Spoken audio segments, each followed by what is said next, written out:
গোল গোল চশমা, কপালে হালকা কাটা দাগ। গ্রিফিন্ডরের এই ছোট্ট জাদুকরে মুগ্ধ হননি এমন মানুষ খুব কমই আছে।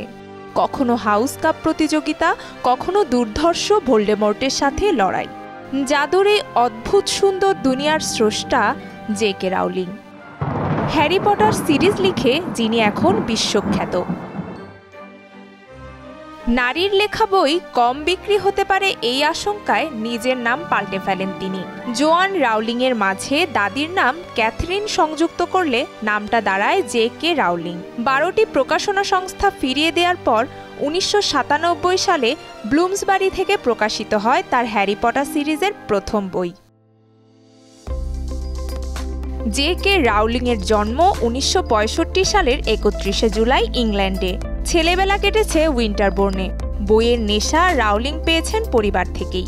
বাড়ির সামনের বাগানে বসে বই নিয়েই কেটেছে শৈশব কৈশোর। লেখিকা হতে চেয়েছিলেন তখন থেকেই। 6 বছর বয়সেই লিখেছিলেন প্রথম গল্প। 11 বছর বয়সে আস্ত একটি উপন্যাস লিখে ফেলেছিলেন।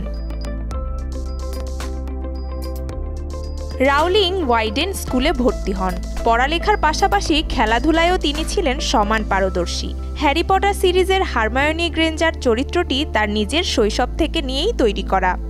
এক্সিটার ইউনিভার্সিটি থেকে ফরাসি সাহিত্যে স্নাতক অর্জন করেন তিনি।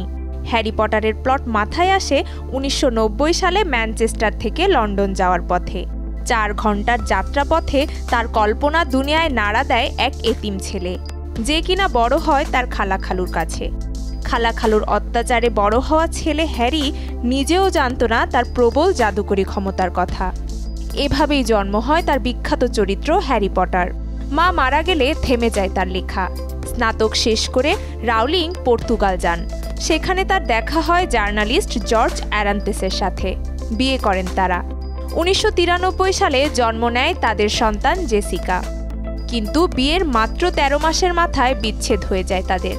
ততদিনে রাউলিং লিখে ফেলেছেন Harry Potter and the philosopher স্টোনের 3টি অধ্যায়।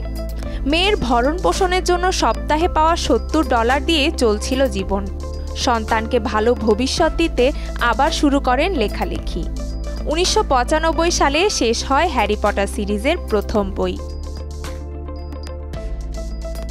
এরপর বই প্রকাশের পালা। একে একে 12টি প্রকাশনায় পাঠান পাণ্ডুলিপি, কিন্তু সবাই ফিরিয়ে দিয়েছে। কেউ কেউ তো হেসেই উড়িয়ে দিয়েছিল। 13 সংখ্যাটাকে লাকি বানিয়ে দিয়ে বইটি প্রকাশ করে ব্লুমসবারি। প্রকাশকের মেয়ে বইয়ের প্রথম 3 অধ্যায় পড়ার পর বাকিটা পড়ার আগ্রহ প্রকাশ করে। তারপরই ছাপাখানার মুখ দেখে বইটি। 1997 সালের জুনে প্রকাশিত হয় Harry Potter and the philosopher stone. পরের গল্প শুধু এগিয়ে যাওয়ার। 1999 সালে হ্যারি পটার সিরিজের 3টি বইই নিউ ইয়র্ক টাইমসের বেস্ট সেলারের তালিকায় উঠে আসে। 2007 সালের এপ্রিল মাস পর্যন্ত সিরিজের প্রথম 6টি বই পৃথিবীতে 325 মিলিয়ন কপিরও বেশি বিক্রি হয়েছে। অনুবাদ হয়েছে 64টি ভাষায়। সিরিজটি তার ঝুলিতে এনে দিয়েছে 4টি হুইটেকার প্লাটিনাম বুক অ্যাওয়ার্ডস, 3টি স্মার্টিস বুক প্রাইজ, 2টি স্কটিশ আর্টস কাউন্সিল বুক অ্যাওয়ার্ডস। হ্যারি পটার দিয়ে বিশ্বখ্যাত হলেও তার গণ্ডি কিন্তু সেখানেই সীমাবদ্ধ নয়। 2012 সালে প্রকাশিত হয় তার ক্যাজুয়াল ভ্যাকেন্সি। ডার্ক কমেডি ঘরানার বইটি ছিল নির্মম বাস্তবতার এক অদ্ভুত প্রতিফলন। ওই বছরই চিত্রনাট্যকার হিসেবে ওয়ার্নার ব্রাদার্সের সাথে চুক্তিবদ্ধ হন জে.কে. রাউলিং।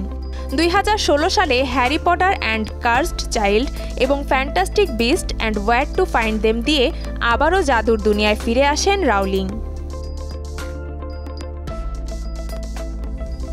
লেখকদের মধ্যে সর্বপ্রথম বিলিয়নিয়ার জে.কে. রাউলিং। 2004 সালে ফোর্বস পত্রিকা তার সম্পত্তির পরিমাণ $100 কোটি ছাড়িয়েছে বলে তথ্য প্রকাশ করে। তবে এই সম্পদের বড় একটা অংশ বিভিন্ন দাতব্য সংস্থায় দিয়ে দিয়েছেন তিনি। 2015 সালে লুনোস USA নামক দাতব্য সংস্থা প্রতিষ্ঠা করেন তিনি। বিপুল সাফল্যের পাশাপাশি বিতর্কও তার পিছু নিয়েছে। ট্রান্সজেন্ডারদের বিরুদ্ধে টুইট করায় তাকে নিয়ে ওঠে সমালোচনার ঝড়। তবে সব পেছনে ফেলে অনাড়ম্বর জীবন, সৃজনশীলতা ও কল্পনা শক্তির বিকাশে অসংখ্য মানুষকে প্রেরণা জুগিয়ে চলছেন তার জাদুর লেখনীতে। নুসরাত আহমেদ উর্নিশা, যমুনা নিউজ।